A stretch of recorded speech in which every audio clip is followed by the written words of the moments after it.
अस्मान् विश्वतस्त्वमयक्ष्मया परिभुजा नमस्ते अस्त्वायुधाय नागताय कृष्णवे उभाभ्यामुदते नमो बाहुभ्यां तव धन्वने परिते धन्वनो हेतिरस्मात् पृणक्तु विश्वतः अथो य इषुधिस्तवारे अस्मन्निषेहितम् नमस्ते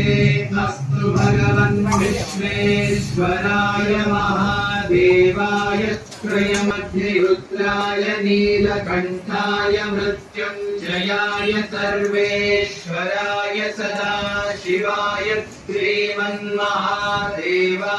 नमः नमो हिरण्यवाहवे नमो नमो रुद्राय तथा